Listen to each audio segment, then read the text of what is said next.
నమస్కారం welcome to సష TV news ముందుగా హెడ్లైన్స్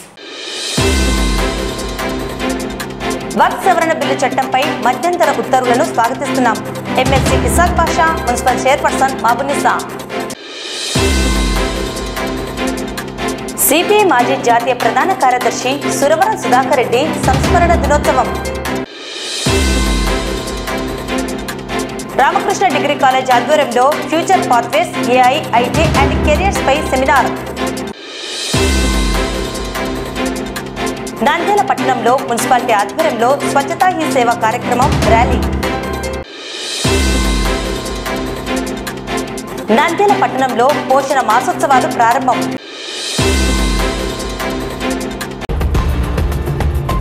ఈ నెల 15వ తేదీ సుప్రీంకోర్టు నందు న్యాయమూర్తులు వక్ఫ్ సవరణ బిల్లు చట్టంపై మధ్యంతర ఉత్తర్వులను ఇవ్వడాన్ని స్వాగతిస్తున్నామని MLC Ishaq Basha municipal chairperson Mabunisa పేర్కొన్నారు. తమకు సంతృప్తిగా లేకపోయినా స్వాగతిస్తున్నామన్నారు. మైనార్టీల మంచి కోరే ప్రభుత్వం వైఎస్ఆర్సీపీ ప్రభుత్వం అన్నారు. లోక్సభలో రాజ్యసభలో వైసీపీ ఎంపీలు బిల్లుకు వ్యతిరేకంగా ఓటును వేశారన్నారు. ఎన్డీఏ ప్రభుత్వంలో ఉన్న కూటమి పార్టీ నేతలు అనుకూలంగా ఓట్లు వేశారని వారికి మెజారిటీ ఉండడం చేత బిల్లును పాస్ చేసుకోవడం జరిగిందన్నారు.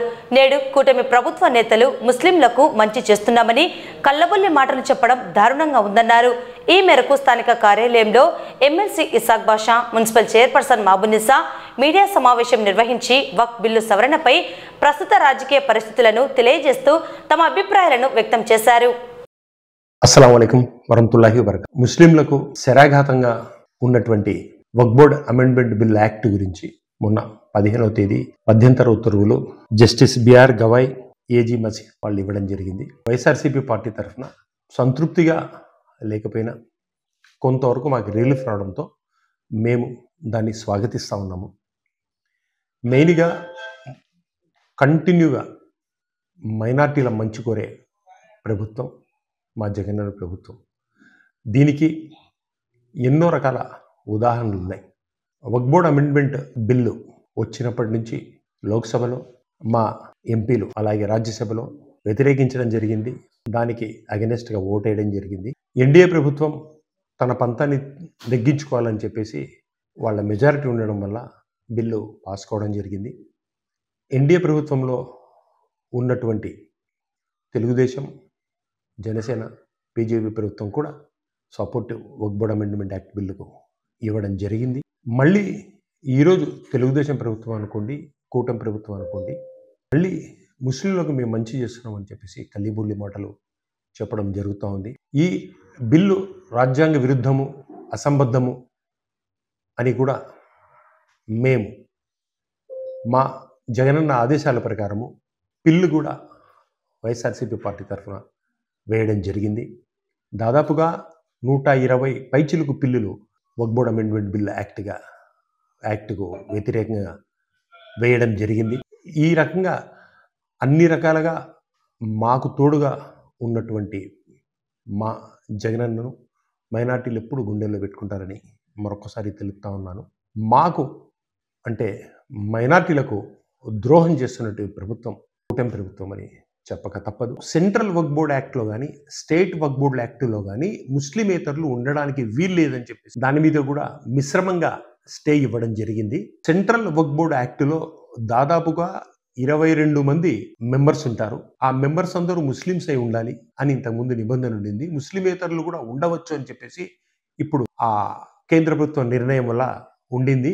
దానికి మెజారిటీ పీపుల్ ముస్లిమ్స్ ఉంటే సరిపోతుంది, మంచి చేసేటప్పుడు కొంతమంది అయినా ఉండొచ్చు అని చెప్పేసి గౌరవ కోర్టు ఆర్డర్ ఇవ్వడం జరిగింది.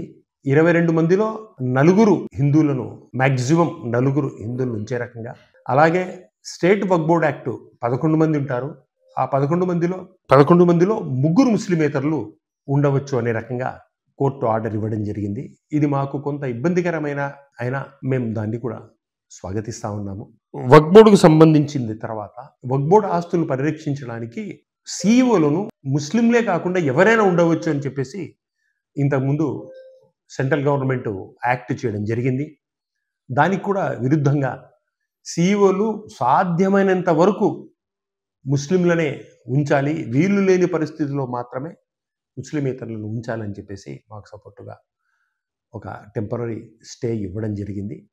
ఈ విషయాలు కాకుండా దాదాపుగా 44 అమెండ్మెంట్స్ మీద మేము కోర్టుకు పోవడం జరిగింది. ఇదైతే కేవలము స్టేలోనే ఉంది. అల్లా దయ వల్ల మాకు సుప్రీంకోర్టులో ముస్లింలకు సపోర్టుగా అన్ని రకాలుగా వక్ఫ్ బోర్డుది జడ్జిమెంట్ వస్తుందని చెప్పేసి మేము ఆశిస్తూ ఉన్నాము.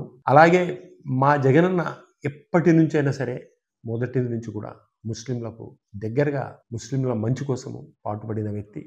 అందుకు ఎన్నో కోకొల్లమైన ఉదాహరణలు ఉన్నాయి. ఈ కూటమి ప్రభుత్వము కల్లిబొల్లి మాటలు చెప్పి వక్ఫ్ బోర్డు అమెండ్మెంట్ ముస్లింలకు వ్యతిరేకంగా ఓటు వేసి మళ్ళీ ఈరోజు మేము చంద్రబాబు నాయుడు ఎక్స్ప్లెయిన్ చేయడం వల్ల వచ్చింది అని చెప్పడము ఎంత హాస్యాస్పదమో ఆశ్చర్యం వేస్తూ ఉంది. సుప్రీంకోర్టులో నుంచి వచ్చిన జడ్జిమెంటుకు చంద్రబాబు నాయుడు విఘ్నత ఏముంటుందో, లేదా ఇంకొకరి విఘ్నత ఏముంటుందో, వాళ్ళ టాలెంట్ ఏముంటుందో నాకేం అర్థం కావట్లేదు. సుప్రీంకోర్టు నుంచి వచ్చిన జడ్జిమెంట్ ఇది. అల్లా దయ వల్ల నేను మరొక్కసారి ఏం ఆశిస్తూ ఉన్నానంటే వక్ఫ్ బోర్డ్ అమెండ్మెంట్ యాక్ట్లో ఉన్నటువంటి అన్నిటికీ మా వక్ఫ్ బోర్డ్ ఆస్తులన్నీ పరిరక్షించబడతాయని, మాకు అనుకూలంగా జడ్జిమెంట్ వస్తుందని చెప్పేసి ఆశిస్తూ ఉన్నాను. మేమెప్పుడు జగన్మోహన్ రెడ్డితో ఉంటాము. జగన్మోహన్ రెడ్డి మా మైనార్టీలతో కలిసి ఉంటాడని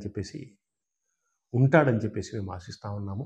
అలాగే మైనార్టీ ప్రజలు అందరూ వాస్తవ పరిస్థితులు తెలుసుకొని మా జగనన్నతోనే ఉండాలని చెప్పేసి తెలుపుకుంటూ సెలవు తీసుకుంటాం. ఒక ఆశ్చర్యకరమైన విషయం ఏమంటే కొంతమంది నాయకులు ఏమంటా ఉన్నారు, పరీక్షలు జరుగుతూ ఉన్నాయి, ఇబ్బంది పెట్టారు అని చెప్పారు. పరీక్షలు ప్రెమిసెస్ ఎక్కడ, మేము పోయి విజిట్ చేసింది ఎక్కడ, అది కూడా తెలియదా మీకు? అంటే ఒకటి. ఇంకొక వ్యక్తి ఏం చేశారంటే నంద్యాల మెడికల్ కాలేజీ ఎక్కడికి పోదు, ఖచ్చితంగా ఇది ఉంటుంది, దీన్ని పీపీ మోడ్లో తీసుకోపోమని చెప్పారు. మేము అదే ఆశిస్తూ ఉన్నాం. మీ home minister Vangalapudi Anitha PowerPoint presentation ఇచ్చింది. ఒక్కసారి అది చూడండి, ఏం చెప్తా ఉన్నారు.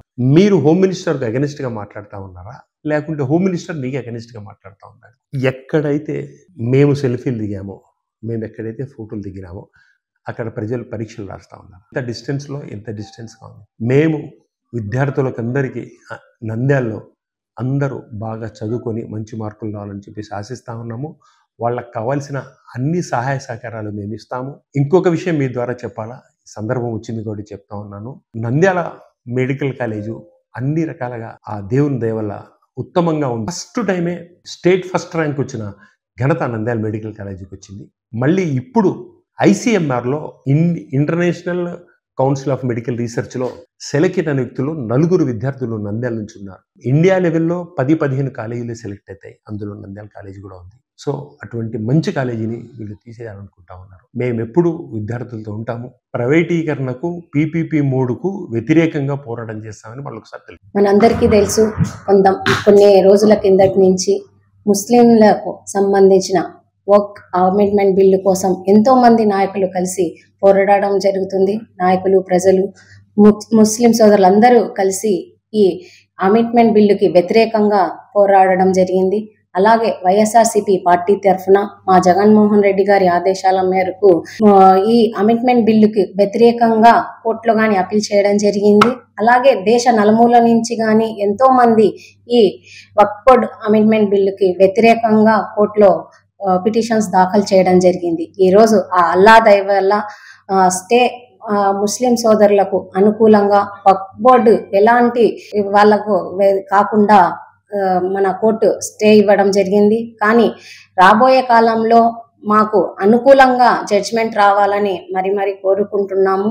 అలాగే మనకందరికీ తెలుసు, కేంద్ర ప్రభుత్వముకి సపోర్టుగా రాష్ట్ర ప్రభుత్వం కానీ ముస్లింల హక్కుల్ని క్షీణిస్తూ ఈ అమెండ్మెంట్ బిల్లుకి సపోర్ట్ చేయడం జరిగింది. కానీ జగనన్న మా ముస్లింస్తో మా కండగా నిలబడి ప్రతి చోట మాకు వెన్నంటూ ఉంటూ ఈ పోరాటంలో మా అండగా నిలిచినందుకు మరి ఆయనకు ధన్యవాదాలు తెలియజేసుకుంటున్నాము. ఈ వక్ఫ్ బోర్డు బిల్ చట్ట ప్రకారము మా ఆస్తులను మేము కాపాడుకోవాల్సిన బాధ్యత మాకు ఉంది కాబట్టి ఎంత దూరమైనా పోరాడతాము. అలాగే ఆ అల్లా దయ వల్ల రాబోయే కాలంలో మాకు అనుకూలంగా జడ్జిమెంట్ వస్తుందని కానీ ఆశిస్తూ మీ అందరికీ ధన్యవాదాలు తెలియజేసుకుంటాం. తాత్కాలిక తీర్పు కూడా వచ్చింది వక్ఫ్ బోర్డు గురించి. అందులో కేవలం 3 అంశాలపైనే సుప్రీంకోర్టు స్టే ఇవ్వడం జరిగింది. ఇంకా ఆ యాక్ట్లో, ఆ చట్టంలో ఇంకా హానికరమైన అంటే వక్ఫ్ బోర్డ్ని నాశనం చేసే పాయింట్స్ ఇంకా చాలా ఉన్నాయి. దానిపై ఇంకా స్టే రాలేదు. దీనికోసమే ముస్లిం పర్సనల్ లా బోర్డు కూడా నిరాశగా ఉంది. కాకపోతే ఇది తాత్కాలికమైన స్టే కాబట్టి మాకు న్యాయం పైన, చట్టం పైన నమ్మకం ఉంది. ఇంకా ఇంటీరియం స్టే కాబట్టి పూర్తి స్టే వస్తుందని కూడా మేము ఆశిస్తున్నాం సుప్రీంకోర్టు నుంచి. రాబోయే రోజుల్లో కూడా ముస్లిం పర్సనల్ లా బోర్డు తరపు నుండి ఇంకా 2వ దశ ఉద్యమం కూడా చేపడతామని కూడా వాళ్ళు తెలియజేశారు. నవంబర్ 16, 2025లో రామ్లీలా మైదానంలో కూడా ఒక పెద్ద ర్యాలీ కూడా నిర్వహించడం జరుగుతుంది. ఇలాంటి 2వ దశలో కూడా ర్యాలీలు, ధర్నాలు కూడా చేపడతామని కూడా తెలియజేస్తున్నాము. ఇది కేవలం తాత్కాలికమైన స్టేనే, ఇంకా చాలా అంశాలు ఉన్నాయి. దానిపైన కూడా సుప్రీంకోర్టు నుంచి మాకు నమ్మకం ఉంది. దానిపైన కూడా స్టే విధిస్తారు. దీనికి వైఎస్ఆర్ పార్టీ తరపు నుంచి కూడా జగనన్న గారు కూడా కోర్టులో పిల్ వేశారు. మా పార్టీ తరపున కూడా మేము దాని గురించి పోరాడతాము. ముస్లిం పర్సనల్ లా బోర్డు ఏదైతే మనకు చెప్తుందో వైఎస్ఆర్ పార్టీ తరపు నుండి మాలాంటి యువకులు, ముస్లింలంతా దాన్ని ఫాలో అవుతూ మేము కూడా ఉద్యమంలో పాల్గొంటామని తెలియజేస్తున్నాం. నంద్యాల పట్టణం ఎన్జిఓస్ కాలనీ నేషనల్ పీజీ కళాశాలలో బుధవారం ఉదయం సిపిఐ జిల్లా కార్యవర్గ సభ్యుల ఆధ్వర్యంలో గత నెల 22వ తేదీ మృతి చెందిన సిపిఐ మాజీ జాతీయ ప్రధాన కార్యదర్శి సురవరం సుధాకర్ రెడ్డి సంస్మరణ దినోత్సవం నిర్వహించడం జరిగింది. సిపిఐ నాయకులు, వామపక్ష ప్రజా సంఘాల నాయకులు, ప్రజా సంఘాల నాయకులు పూలమాలలు సమర్పించి ఘనంగా నివాళులు అర్పించారు. మాజీ పార్లమెంటు సభ్యులు ఎర్ర సూర్యునికి అరుణారుణ జోహార్లు అంటూ నాయకులు నినదించారు. సురవరం బాటలో పయనిస్తామని, ఆశయాలను కొనసాగిస్తామని వారు పేర్కొన్నారు. ఈ సందర్భంగా వక్తలు సురవరం సుధాకర్ రెడ్డి జీవిత విశేషాలను, సిపిఐ పార్టీలో వారి పోరాటాలు, ప్రజల కొరకు చేసిన అనేక కార్యక్రమాలను వారు వివరించారు, కొనియాడారు. జాతీయ పూర్వ కార్యదర్శి, పార్లమెంట్ సభ్యులు, మాజీ పార్లమెంట్ సభ్యులు, సిపిఐ అగ్రనాయకులు గత నెల 22వ తేదీన కామ్రేడ్ సురవరం సుధాకర్ రెడ్డి గారు మరణించడం జరిగింది. ఆయన స్మృతిగా ఆయన చేసినటువంటి పోరాటాలు, పేద ప్రజల కోసం జాతీయ స్థాయిలో అలుపెరగని పోరాటాలు చేసి ఈ దేశంలో కమ్యూనిస్టు ఉద్యమ నిర్మాణానికి కామ్రేడ్ పుచ్చలపల్లి సుందరయ్య గారు, చంద్ర రాజేశ్వరరావు గారు, సీతారాం యేచూరి గారు, ఇప్పుడు ఈ మన మధ్యలో మరణించినటువంటి సురవరం సుధాకర్ రెడ్డి గారు, ఈ దేశానికి తెలుగు వాళ్ళు నాయకత్వం వహించి మా అగ్రగణ్యుడు కామ్రేడ్ సురవరం సుధాకర్ రెడ్డి గారు. ఆయనకి నంద్యాల టౌన్ తో చాలా అభినవ సంబంధం ఉంది. అందుకోసమే ఆయన 2 కుమారులు కూడా ఇక్కడే నంద్యాలనే చదువుకున్నారు. కాబట్టి ఆయన ఘనంగా నివాళులు అర్పించడం కోసం ఈ సంస్మరణ సభ కార్యక్రమాన్ని ఏర్పాటు చేయడం జరిగింది.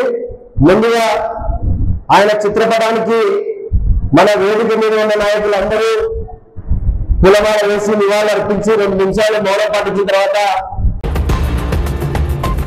శ్రీ రామకృష్ణ డిగ్రీ కాలేజ్ ఆధ్వర్యంలో future pathways, AI, IT and careers అనే సెమినార్ ఘనంగా నిర్వహించబడింది.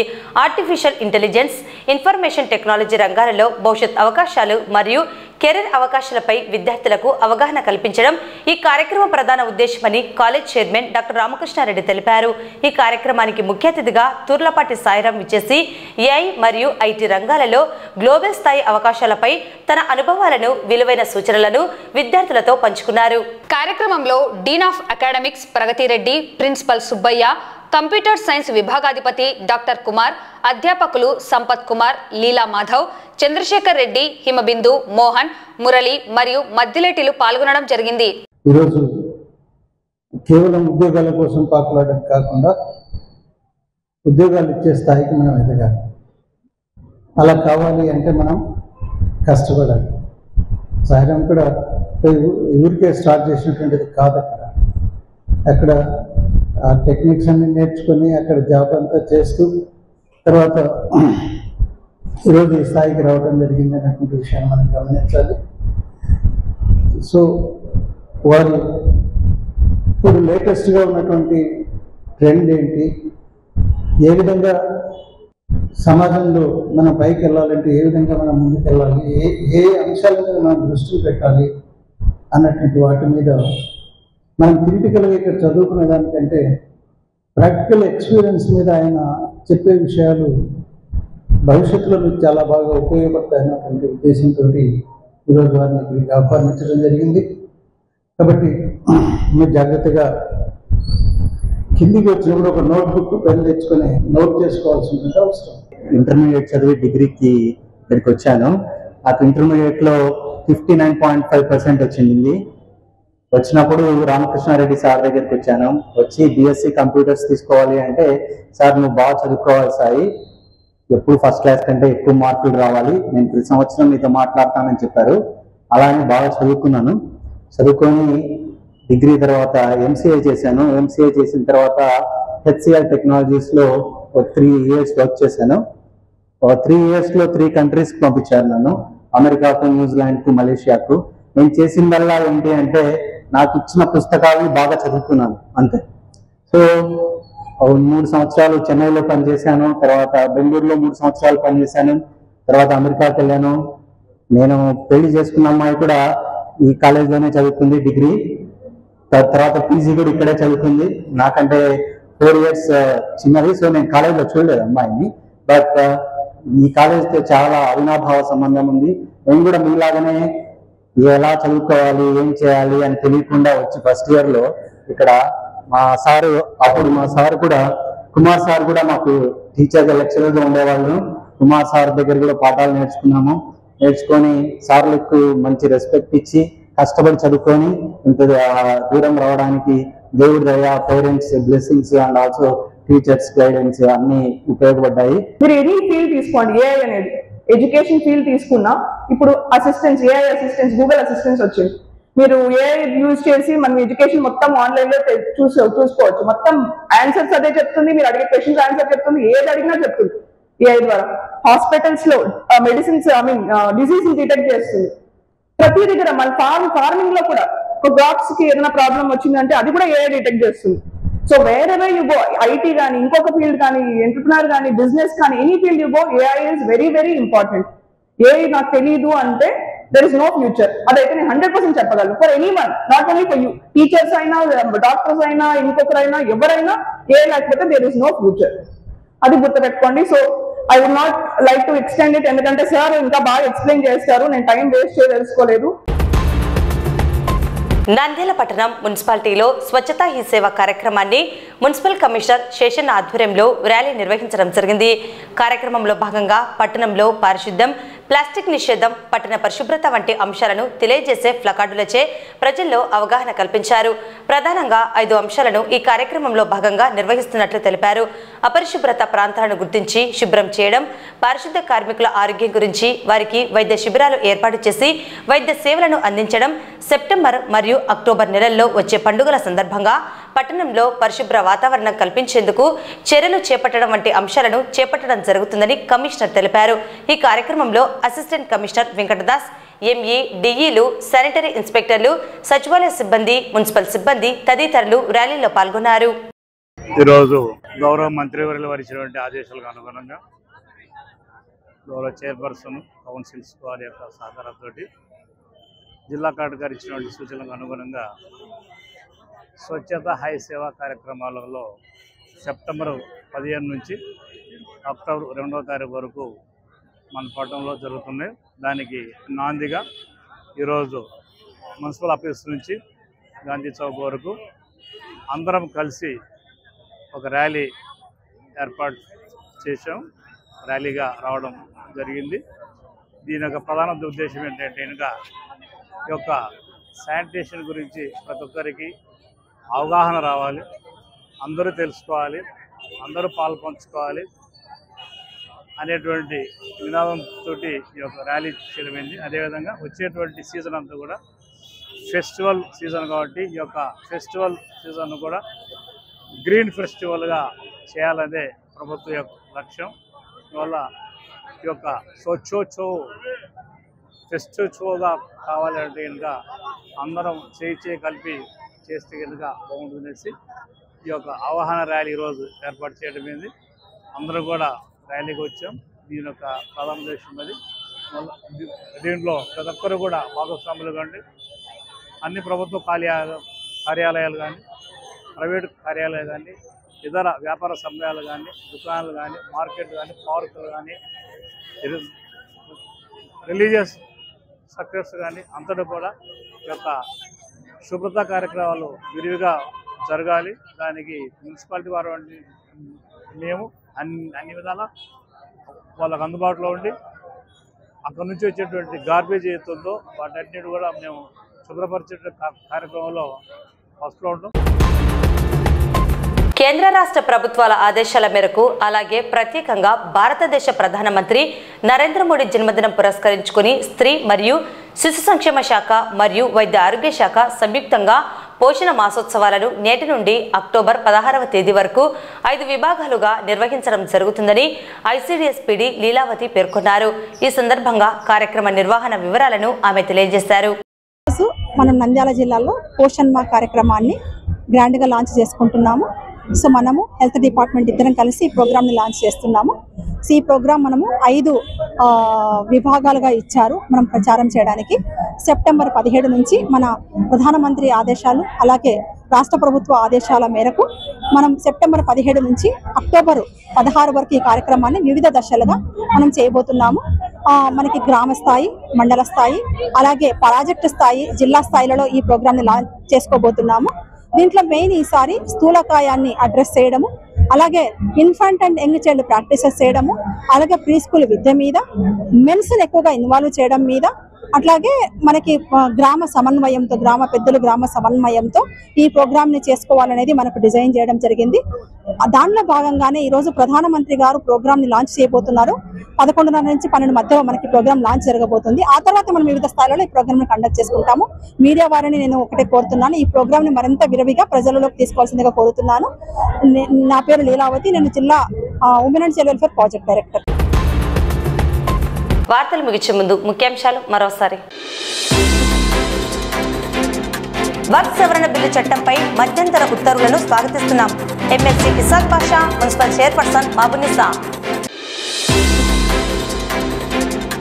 సిపిఐ మాజీ జాతీయ ప్రధాన కార్యదర్శి సురవరం సుధాకర్ రెడ్డి సంస్మరణ దినోత్సవం. రామకృష్ణ డిగ్రీ కాలేజ్ ఆధ్వర్యంలో future pathways, AI, IT and careers పై సెమినార్. నంద్యాల పట్టణంలో మున్సిపాలిటీ ఆధ్వర్యంలో స్వచ్ఛతా హీ సేవ కార్యక్రమం ర్యాలీ. నంద్యాల పట్టణంలో పోషణ మాసోత్సవాలు ప్రారంభం.